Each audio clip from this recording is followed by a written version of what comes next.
Hi friends, welcome to my channel KSNR family. ఎలా ఉన్నారు? అందరూ బాగున్నారా? అందరూ బాగుండాలని మనస్ఫూర్తిగా కోరుకుంటున్నాను. ఈ రోజున మీకు ఈ 2024 సంవత్సరంలో దసరా నవరాత్రి ఉత్సవాలు ఎప్పటి నుంచి ఎప్పటి వరకు ఉన్నాయి, అలాగే విజయవాడ కనకదుర్గ అమ్మవారికి ఏ రోజున ఏ అలంకరణ ఉంటుంది, ఏ నైవేద్యం పెడతారు, ఏ రంగు చీర కడతారు, ఏ నైవేద్యం పెడతారు, అలాగే తిథి నక్షత్రం పూజా సమయం, ఇలా అన్ని విషయాల గురించి కూడా మీకు పూర్తిగా చెప్తాను. ఈ వీడియో ఎండింగ్ వరకు చూడండి, అన్ని విషయాలు మీకు అర్థమవుతాయి. అంతకన్నా ముందుగా నా ఛానల్ ఎవరైనా మొదటిసారి చూస్తున్నట్లయితే ప్లీజ్ నా ఛానల్ని సబ్స్క్రైబ్ చేసుకోండి. పక్కనే ఉన్న బెల్ ఐకాన్ క్లిక్ చేయండి. ఆల్ ఆప్షన్ వస్తుంది. ఆల్ ఆప్షన్ మీద క్లిక్ చేస్తే నేను ఎప్పుడు వీడియో అప్లోడ్ చేసిన నోటిఫికేషన్ అనేది మీ వరకు వస్తుంది. ఇక వీడియోలోకి వెళ్ళిపోదాము. మనకి ఈ దసరా నవరాత్రి ఉత్సవాలు ఈ 2024 సంవత్సరంలో అక్టోబర్ 3వ తారీఖు నుంచి ఆశ్వయుజ శుక్ల పాడ్యం నుండి ప్రారంభమై అక్టోబర్ 12 ఆశ్వయుజ శుక్ల దశమి వరకు, అంటే గురువారం వరకు ఉంటాయి. మనకి దసరా పండుగ వచ్చేసి అక్టోబర్ 12వ తారీఖున జరుపుకోవాలి. ఈ రోజున విజయ ముహూర్తం మధ్యాహ్నం 1:47 నుంచి 2:35 వరకు విజయ ముహూర్తం ఉంటుంది. ఇప్పుడు ఈ దేవి శరన్నవరాత్రి ఉత్సవాలలో అమ్మవారికి ఏ రోజున ఏ అలంకరణ చేస్తారు అనే విషయం గురించి తెలుసుకుందాము. నవరాత్రి ఉత్సవాల్లో అక్టోబర్ 3వ తారీఖు మొదటి రోజు గురువారం అమ్మవారి అలంకరణ శ్రీ బాలా త్రిపుర సుందరీ దేవిగా అమ్మవారికి అలంకరణ చేస్తారు. ఇవన్నీ కూడా విజయవాడ కనకదుర్గ అమ్మవారి అలంకరణలు మాత్రమే. ఈ రోజున తిథి శ్రీ క్రోధినామ సంవత్సరం ఆశ్వయుజ మాసం శరత్ ఋతువు దక్షిణాయనం గురువారం. ఆశ్వయుజ శుక్ల పాడ్యమి అక్టోబర్ 2వ తారీఖు రాత్రి 10:50 నుండి అక్టోబర్ 3వ తారీఖు రాత్రి 12:46 వరకు ఉంటుంది. అలాగే ఈ రోజున అమ్మవారికి నైవేద్యంగా పరమాన్నం తీపి బూందీ నైవేద్యంగా పెడతారు. ఈ రోజున అమ్మవారిని గులాబీ పూలతో పూజించడం వలన శుభం జరుగుతుంది. ఈ రోజున అమ్మవారికి లేత గులాబీ రంగు చీరను కడతారు. ఈ రోజున నక్షత్రం హస్త నక్షత్రం అక్టోబర్ 3వ తారీఖు మధ్యాహ్నం 2:57 వరకు ఉంటుంది. తదుపరి చిత్తా నక్షత్రం వస్తుంది.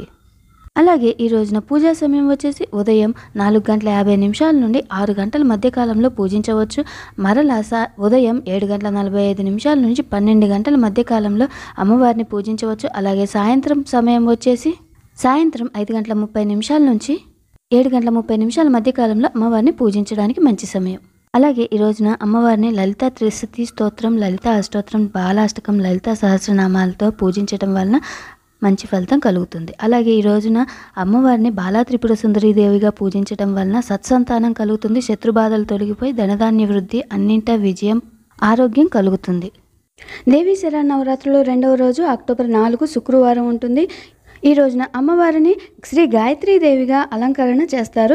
ఈ రోజున తిథి ఆశ్వయుజ శుద్ధ విధియ ఉంటుంది. అక్టోబర్ 4 రాత్రి 12:50 నుండి అక్టోబర్ 5 రాత్రి 2:48 వరకు శుద్ధ విధియ ఉంటుంది.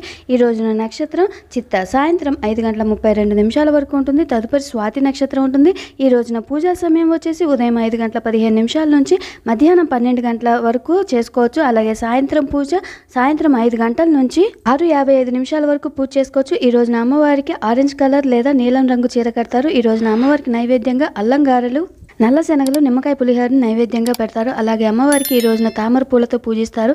ఈ రోజున అమ్మవారికి గాయత్రి కవచం, గాయత్రి స్తోత్రం, భుజంగ స్తోత్రం, గాయత్రీదేవి అష్టోత్తరం, ఇలా ఈ స్తోత్రాలతో పూజించడం వల్ల అమ్మవారి అనుగ్రహం కలుగుతుంది. ఈ రోజున తినకూడని పదార్థాలు వంకాయ తినకూడదు. ఈ రోజున అమ్మవారిని తలుచుకొని ఎర్రని గాజులను దానం చేయటం వలన అమ్మవారి అనుగ్రహం కలుగుతుంది. ఈ రోజున అమ్మవారిని గాయత్రీదేవిగా పూజించడం వలన ఆరోగ్యం బాగుపడుతుంది, బుద్ధి తేజోవంతమవుతుంది, జ్ఞాపక శక్తి పెరుగుతుంది. ఇప్పుడు దేవీ శరన్నవరాత్రి ఉత్సవాలలో అమ్మవారికి 3వ రోజున అక్టోబర్ 5వ తారీఖు ఉంటుంది, శనివారం. ఈ రోజున అమ్మవారిని అన్నపూర్ణాదేవిగా అలంకరణ చేస్తారు. ఈ రోజున తిథి ఆశ్వయుజ శుద్ధ తదియ అక్టోబర్ 4 రాత్రి 2:48 నుండి అక్టోబర్ 5 రాత్రి తెల్లవారుజామున 4:40 వరకు ఉంటుంది. అలాగే ఈ రోజున నక్షత్రం స్వాతి నక్షత్రం రాత్రి 7:57 వరకు ఉంటుంది. తదుపరి విశాఖ నక్షత్రం వస్తుంది. ఈ రోజున అమ్మవారికి బంగారు రంగు చీర కడతారు. ఈ రోజున అన్నదానం చేయడం వల్ల అమ్మవారి అనుగ్రహం కలుగుతుంది. ఈ రోజున అమ్మవారికి కొబ్బరి అన్నం, చింతపండు పులిహోరని నైవేద్యంగా పెడతారు. ఈ రోజున తినకూడని పదార్థాలు, ఉల్లి వెల్లుల్లి తరిగిన పదార్థాలు తినకుండా ఉండాలి. అలాగే ఈ రోజున పూజా సమయం వచ్చేసి ఉదయం 5:30 నుండి 11:45 వరకు పూజ చేసుకోవచ్చు. మరలా సాయంత్రం 5:45 నుంచి 7:30 మధ్య కాలంలో పూజ చేసుకోవచ్చు. ఈ రోజున పఠించవలసిన మంత్రం అన్నపూర్ణాష్టకం, అన్నపూర్ణ స్తోత్రం, గిరిజా స్తుతి, అలాగే ఓం హ్రీం శ్రీం క్లీం అన్నపూర్ణాదేవ్యై నమః అనే ఈ మంత్రాన్ని పఠించడం వలన అన్నపూర్ణాదేవి అనుగ్రహం కలుగుతుంది. అలాగే అమ్మవారిని అన్నపూర్ణాదేవిగా పూజించటం వలన బుద్ధి కుశలత, వాక్శుద్ధి, సమయస్ఫూర్తి కలుగుతుంది. ధనధాన్యానికి లోటు ఉండకుండా ఉంటుంది. అలాగే దేవీ శరన్నవరాత్రి ఉత్సవాల్లో 4వ రోజున అక్టోబర్ 6వ తారీఖు ఆదివారం ఉంటుంది. ఈ శ్రీ లలితా త్రిపుర సుందరి దేవిగా అమ్మవారిని అలంకరణ చేస్తారు. అలాగే ఈ రోజున తిథి ఆశ్వీజ మాసంలో వచ్చే చవితి ఉంటుంది. ఈ రోజున పూర్తిగా కూడా చవితి తిథి అనేది ఉంటుంది. ఈ రోజున అమ్మవారికి నైవేద్యంగా దధ్యోజనం, కట్టె పొంగల్ని నైవేద్యంగా సమర్పిస్తారు. ఈ రోజున అమ్మవారికి ఎల్లో కలర్ లేదా గంధం కలర్ చీర కడతారు. ఈ రోజున నక్షత్రం విశాఖ నక్షత్రం. అక్టోబర్ 5వ తారీఖు రాత్రి తెల్లవారుజామున 4:42 నుండి అక్టోబర్ 6వ తారీఖు రాత్రి 10:01 వరకు విశాఖ నక్షత్రం ఉంటుంది.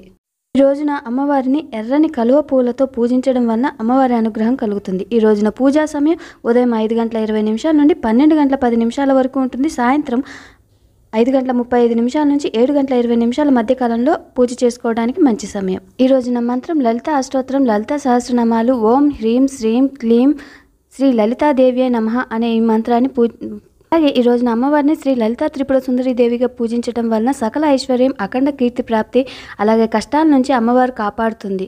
ఈ రోజున తినకూడని పదార్థాలు, ఉసిరికాయ తినకూడదు.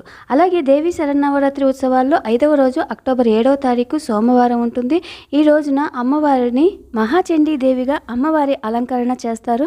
అలాగే ఈ రోజున తిథి ఆశ్వయుజ మాసంలో వచ్చే శుక్ల పంచమి ఉంటుంది. అక్టోబర్ 7వ తారీఖు ఉదయం 5:59 నుండి అక్టోబర్ 8వ తారీఖు ఉదయం 6:55 వరకు పంచమి తిథి ఉంటుంది. నక్షత్రం అనురాధ రాత్రి 11:45 వరకు ఉంటుంది. తదుపరి జ్యేష్ఠ నక్షత్రం వస్తుంది. ఈ రోజున పూజా సమయం ఉదయం 6 గంటల నుంచి ఉదయం 11:45 వరకు పూజ చేసుకోవచ్చు. మరలా సాయంత్రం 5:30 నుంచి 7:45 మధ్య కాలంలో పూజ చేసుకోవడానికి మంచి సమయం. ఈ రోజున అమ్మవారికి బంగారు రంగు చీర కడతారు. ఈ రోజున కట్టె పొంగలి నైవేద్యంగా పెట్టడం వల్ల అమ్మవారి అనుగ్రహం కలుగుతుంది. ఈ రోజున పసుపు రంగు పూలతో అమ్మవారిని పూజించాలి. ఈ రోజున మంత్రం చండీదేవి స్తోత్రం, దుర్గా సప్తశతి స్తోత్రాన్ని పఠించాలి. ఈ రోజున అమ్మవారిని శ్రీ మహాచండీదేవిగా ప్రార్థించడం వలన సర్వదేవతలను పూజించినట్లు అవుతుంది. అమ్మవారి అనుగ్రహం వల్ల విద్యా, కీర్తి, సంపదలు పెరుగుతాయి. దేవీ శరన్నవరాత్రి ఉత్సవాల్లో 6వ రోజున అక్టోబర్ 8వ తారీఖు ఉంటుంది, మంగళవారం. ఈ రోజున అమ్మవారిని శ్రీ మహాలక్ష్మీదేవిగా అలంకరణ చేస్తారు. ఈ రోజున తిథి ఆశ్వయుజ మాసంలో వచ్చే శుక్ల షష్ఠి అక్టోబర్ 8వ తారీఖు ఉదయం 6:56 నుండి అక్టోబర్ 9వ తారీఖు ఉదయం 7:21 వరకు ఉంటుంది. తదుపరి సప్తమి తిథి వస్తుంది. ఈ రోజున అమ్మవారిని కలువ లేదా తామర పూలతో పూజిస్తారు. ఈ రోజున అమ్మవారికి నైవేద్యంగా క్షీరాన్నం, చక్కెర పొంగలి, పూర్ణాలను నైవేద్యంగా పెడతారు. అమ్మవారికి ఈ రోజున పింక్ కలర్ చీరను కడతారు. ఈ రోజున నక్షత్రం జ్యేష్ఠ నక్షత్రం ఉంటుంది. అక్టోబర్ 8వ తారీఖు రాత్రి 12:55 వరకు ఉంటుంది. తదుపరి నక్షత్రం వస్తుంది. ఈ రోజున పఠించవలసిన మంత్రం ఓం హ్రీం హైం మహాలక్ష్మీ నమః అనే ఈ మంత్రాన్ని పఠించాలి. ఈ రోజున శ్రీ సూక్తం, కనకదార స్తోత్రం, లక్ష్మీదేవి అష్టోత్తరం, లక్ష్మీ సహస్రనామాలను పఠించటం వలన అమ్మవారి అనుగ్రహం కలుగుతుంది. ఈ రోజున పూజా సమయం ఉదయం 7 గంటల నుంచి మధ్యాహ్నం 12 గంటల వరకు ఉంటుంది. మరలా సాయంత్రం 5:45 నుంచి 7:45 వరకు ఉంటుంది. ఈ రోజున చేయవలసిన దానం పేదవాళ్ళకి ధన సహాయం చేయాలి. ఈ రోజున చేయవలసిన పనులు ఉల్లి, వెల్లుల్లి తినకుండా ఉండాలి. ఎవరి మీద కోపగించుకోకూడదు. ఈ రోజున అమ్మవారిని ధనలక్ష్మీదేవిగా పూజించడం వలన ధనానికి లోటు ఉండదు, ఐశ్వర్య ప్రాప్తి కలుగుతుంది. దేవీ శరన్నవరాత్రి ఉత్సవాల్లో 7వ రోజు అక్టోబర్ 9వ తారీఖు బుధవారం ఉంటుంది. అమ్మవారిని ఈ రోజున సరస్వతీదేవిగా పూజిస్తారు. ఈ రోజున తిథి ఆశ్వయుజ మాసంలో వచ్చే శుద్ధ షష్ఠి ఉంటుంది. అక్టోబర్ 9వ తారీఖు ఉదయం 7:21 వరకు ఉంటుంది. తదుపరి సప్తమి తిథి వస్తుంది. అలాగే ఈ రోజున అమ్మవారికి తెలుపు రంగు చీరను కడతారు. ఈ రోజున అమ్మవారికి నైవేద్యంగా పాయసం, గుగ్గిళ్ళు, శాకాన్నం, అటుకులు, బెల్లం, కట్టు పొంగల్ని నైవేద్యంగా పెడతారు. ఈ రోజున అమ్మవారికి తెల్లని మరియు సువాసన గల పూలను సమర్పించడం వల్ల అమ్మవారి అనుగ్రహం కలుగుతుంది. ఈ రోజున నక్షత్రం మూలా నక్షత్రం రాత్రి 1:40 వరకు ఉంటుంది.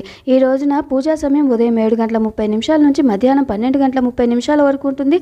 మరలా సాయంత్రం 5:30 నుంచి 8:35 వరకు పూజ చేసుకోవచ్చు. ఈ రోజున అమ్మవారికి సరస్వతి కవచం, సరస్వతి ద్వాదశ నామాలు, సరస్వతి దేవి స్తోత్రాన్ని పఠించడం వల్ల అమ్మవారి అనుగ్రహం కలుగుతుంది. ఈ రోజున మూలా నక్షత్రం దేవి శరన్నవరాత్రుల్లో బుధవారం. ఈ రోజున అక్షరాభ్యాసం చేసుకోవడానికి మంచి రోజు.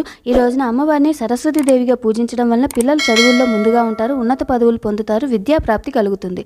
ఈ రోజున చేయవలసిన పనులు పులుపు తినకుండా ఉండాలి. ఈ రోజున పేద విద్యార్థులకు చదువుకు సంబంధించిన వస్తువులను దానం చేయటం వలన సరస్వతి దేవి అనుగ్రహం తప్పకుండా కలుగుతుంది. దేవి శరన్నవరాత్రి ఉత్సవాల్లో 8వ 12వ రోజు అక్టోబర్ 10వ తారీఖు గురువారం ఉంటుంది. ఈ రోజున అలంకరణ దుర్గాదేవిగా అమ్మవారిని అలంకరణ చేస్తారు. ఈ రోజున తిథి ఆశ్వయుజ మాసంలో వచ్చే శుక్ల అష్టమి అక్టోబర్ 10 ఉదయం 7:20 నుండి అక్టోబర్ 11 ఉదయం 6:43 వరకు ఉంటుంది. ఈ రోజున నక్షత్రం పూర్వాషాఢ నక్షత్రం ఉంటుంది. రాత్రి 1:48 వరకు ఉంటుంది. తదుపరి ఉత్తరాషాఢ నక్షత్రం వస్తుంది. ఈ రోజున పూజా సమయం వచ్చేసి ఉదయం 7:20 నుంచి మధ్యాహ్నం 12 గంటల వరకు పూజ చేసుకోవచ్చు. మరలా సాయంత్రం 6 గంటల నుంచి 8:30 వరకు పూజ చేసుకోవచ్చు. ఈ రోజున అమ్మవారికి నైవేద్యంగా కదంబం పులిహోర నైవేద్యంగా పెడతారు. ఈ రోజున ఎర్రని పూలు, ఎర్రని గాజులు, ఎర్రని చీరలను దానం చేయటం వలన అమ్మవారి అనుగ్రహం అనేది తప్పకుండా కలుగుతుంది. ఈ రోజున అమ్మవారిని ఎర్రని పూలు, ఎర్రని అక్షంతలు, ఎర్ర మందారాలతో పూజ చేయటం వలన అమ్మవారి అనుగ్రహం కలుగుతుంది. ఈ రోజున పఠించవలసిన స్తోత్రం దుర్గా అష్టోత్తరం, దేవి కవచం, దేవి నవరత్న మాలిక స్తోత్రం, దుర్గా సహస్రనామాలను పారాయణ చేయటం వలన అమ్మవారి అనుగ్రహం కలుగుతుంది. ఈ రోజున అమ్మవారిని దుర్గాదేవిగా పూజించటం వలన శత్రుబీడ తొలగిపోతుంది. దుష్ట శక్తులు, పిశాచ బాధలు తొలగిపోతాయి. దేవి శరన్నవరాత్రి ఉత్సవాల్లో 9వ రోజు అక్టోబర్ 11వ తారీఖు శుక్రవారం ఉంటుంది. అమ్మవారిని ఈ రోజున మహిషాసురమర్దిని దేవిగా అలంకరణ చేస్తారు. ఈ రోజున తిథి ఆశ్వయుజ మాసంలో వచ్చే శుక్ల నవమి అక్టోబర్ 11 ఉదయం 6:50 నుంచి అక్టోబర్ 11 రాత్రి తెల్లవారుజామున 4:20 వరకు ఉంటుంది. ఈ రోజున నక్షత్రం ఉత్తరాషాఢ నక్షత్రం ఉంటుంది. రాత్రి తెల్లవారుజామున 1:35 వరకు ఉంటుంది. ఈ రోజున చీర రంగు బ్రౌన్ కలర్ ఎరుపు చేనేత వస్త్రాలను అమ్మవారికి కడతారు. ఈ రోజున ఓం హ్రీం క్లీం మహిషాసురమర్దిన్యై నమః అనే ఈ మంత్రాన్ని పఠించడం వలన అమ్మవారి అనుగ్రహం కలుగుతుంది. ఈ రోజున స్వయం పాక దానం చేయడం వలన అమ్మవారి అనుగ్రహం కలుగుతుంది. ఈ రోజున చేయకూడని పనులు, రాత్రి భోజనం, ఇతరుల మీద అనవసరంగా కోపగించుకోవడం ఇలాంటి పనులు చేయకూడదు. ఈ రోజున ఎరుపు, పసుపు రంగు పూలను అమ్మవారికి సమర్పిస్తారు. ఈ రోజున అమ్మవారిని శ్రీ మహిషాసురమర్దిని దేవిగా పూజించడం వలన శత్రు బాధలు తొలగిపోతాయి.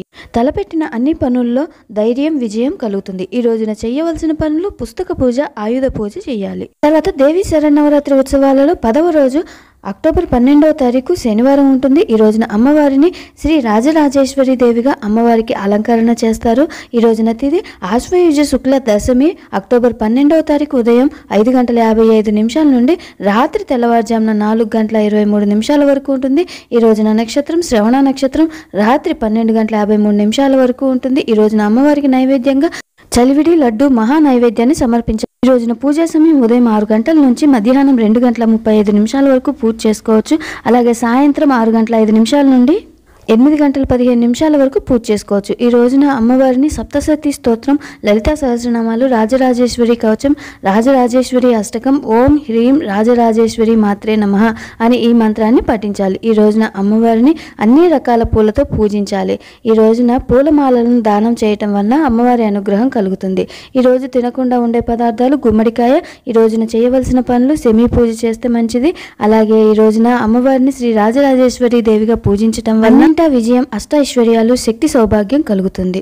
విన్నారు కదా, ఈ దేవి శరన్నవరాత్రి ఉత్సవాలు ఈ 2024 సంవత్సరంలో ఎప్పుడు మొదలవుతున్నాయి, అలాగే విజయవాడ కనకదుర్గ అమ్మవారి నవరాత్రి అలంకరణ వివరాల గురించి, తిథి, మంత్రం, పూజా సమయం, నక్షత్రం, పుష్పం, నైవేద్యం, ఏ రోజు ఏ స్తోత్రం పఠించాలి, అలాగే అమ్మవారికి చీర రంగు, ఏ నవరాత్రుల్లో చేయకూడని చేయవలసిన పనుల గురించి పూర్తిగా మీకు అర్థమైంది అనుకుంటున్నాను. మీకు కనుక ఈ వీడియో నచ్చినట్లయితే ఈ వీడియోకి ఒక లైక్ చేయండి. ఇలాంటి మరెన్నో వీడియోస్ కోసం నా ఛానల్ని సబ్స్క్రైబ్ చేసుకోండి. Thank you so much watching my channel. Please subscribe చేసుకోండి.